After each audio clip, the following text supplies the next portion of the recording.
Hey guys, welcome to another episode of TFB TV. Today we are at the Bisley Shooting Center, and I am with Callum from English Shooting, a YouTube review site that is based in the UK. And today I want to talk about an interesting sport that is starting to really take hold within the UK of practical shooting, very similar to what we have in the US with 3-gun, IDPA, and that whole thing. This is, I would call it a movement. You know, it's going all over the world. A lot of people are very interested in this kind of genre. But I want to talk about it from the UK's perspective and why and how shooters are getting into it here. So please take us away. Okay. Again, thank you for coming down. And yes, practical shooting, 3-gun, multi-gun, 2-gun in the UK, as well as 3-gun, is growing massively. It's spread across the whole of the States. Watching videos online from the UK, I can see how popular it is and all of the TV shows that cover the matches. In Europe, the continent of Europe, it's got big there as well. There's big matches, and I'm sure the likes of Jerry Michalak you've seen go over to those matches and compete. And now it's the UK's turn to pick up this sport and catch the bug. And that's really what has happened. It's just exploded over the last few years. Mm-hmm. And I think the main reason why is because it's very sexy. Mm-hmm. It's using guns that people like the look of. There's loads of accessories, you can customize them, and you're running about. It's active, it's exciting, it's under pressure, you've got timers, no match is the same, everything's different, and shooting previously can be very monotonous. If you're shooting long range, although an incredibly hard skill and something I have a huge amount of respect for, long distance shooters, it's the same thing over and over again. The distance may change, the rifle caliber may change, but you're still maybe laid down on a bench shooting at the same target. And this is very dynamic, it's different. You can go and shoot a match twice a week and it will be completely different. Mm-hmm. Obviously with our laws, we've had to change what I think a lot of your American viewers would class as 3-gun. Because we can't own pistols within the UK, it has led to the long barrel pistol. Mm-hmm. And this legally is a rifle because of the length, and that's how we classify our guns within the UK. Because it's got a 12-inch barrel and an overall length of 24 inches, it's classed as a rifle.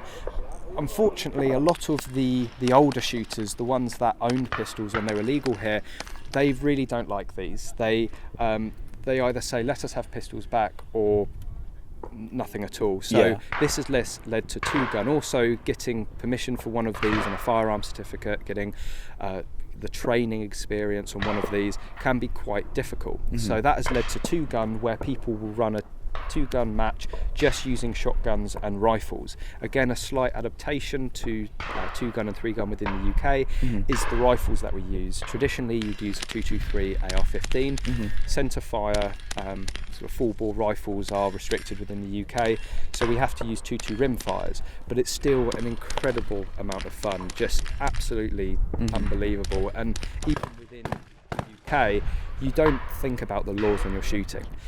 Yes, you're using a 2.2, not a 2.23, but that doesn't matter. When you get that, you step up to the point, the buzzer goes. Whether it's a 2.23 or 5.56 AR or a 2.2, I mean, it's the same mag changes, right? The same controls. Yep. It's the same stoppages, similar stoppages. A lot carries over from the two. Oh, yeah. And honestly, probably if you're really sufficient and competent with a 2.2 AR, I'm willing to wager that minus the recoil, you could probably pick up a 2.23 AR and probably be just about fine with it and have the same amount of competency because all the controls are the same. Yes, I mean, what we've seen as well is a lot of people get the bug here and then go, right, I want to do proper 3-gun. Mm-hmm. So people have started travelling out to the States, travelling out to Europe, where these guns are legal and are accessible to compete in the highest level of 3-gun. Yeah. Using the same kit, a lot of the kit that we use comes over from the States. Yeah. So we're using the same belts, the same holsters, mag holsters, pistol holsters. I've got a Vortex scope on that's over from America. I've got Magpul bits all over my 1522, just as you would on a 223. And again, yes, we don't have everything available within the shooting world, the shooting community, but we certainly have enough to still experience buying the accessories and customizing it and honing it in. And there's some incredibly talented gunsmiths within the UK, people of all ages, men, women, girls, boys, they all come here and they shoot and they all enjoy it. Yeah. And that's what we're really trying to put out there. Is initially guns like this may put people off, but they're sporting equipment. We'll enjoy using them for a sport, and we welcome anybody to come down and try it. Absolutely, yeah. And I noticed, so the way you indoctrinate new shooters into clubs and stuff, you actually have like a special training day for new shooters who want to come to these 3-gun events and 2-gun events. Can you talk a little bit about that? I thought that was really neat. Definitely. So there's a lot of people within the UK at the moment, a lot that haven't shot. There's only 750,000 licence holders out of a population of 60 million. And because this is a new sport and it's attracting a new group of people, those are people that haven't shot before.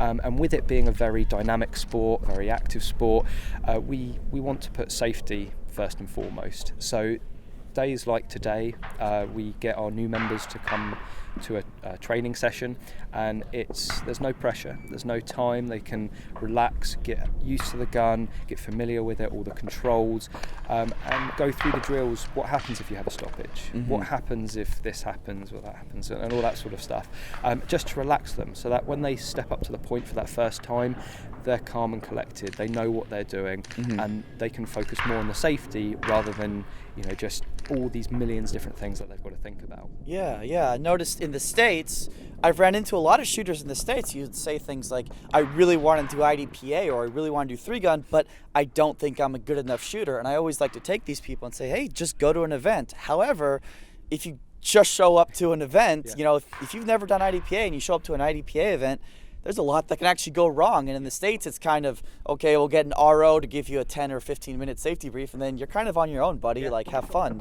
But here, you're guiding people along and stuff. The club that's running the matches and the training session today, they're all about getting everybody up to that minimum standard.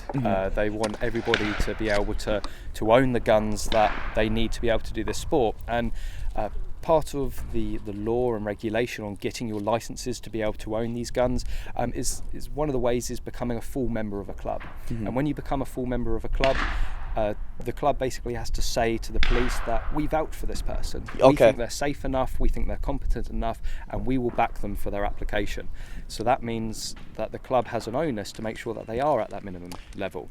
So they're doing it just as much for the shooter so that they're comfortable on the range, but also it's allowing them to continue on their sort of shooting journey to get their licenses. So it's a very important aspect of shooting within the UK, quite a large and growing sport. If you were to address somebody from the UK today who has no experience with firearms whatsoever and might be curious about getting into something like this, what would you tell them right now? Give it a go. Yeah. It's really not hard. A lot of people will first think that guns are completely banned in the UK. That's not the case. Yes, we can't own sort of normal pistols and centre-fire semi-automatic rifles, but there is a lot that we can own, and we can do a lot with it as well. Well, thank you very much for talking with us today, and thank you very much for watching. This episode is sponsored by Ventura Munitions. They're a ammunition company in the United States. They really help us bring quality content like you've just watched to future YouTube episode issues. And I really want to thank our viewership right now for watching as well.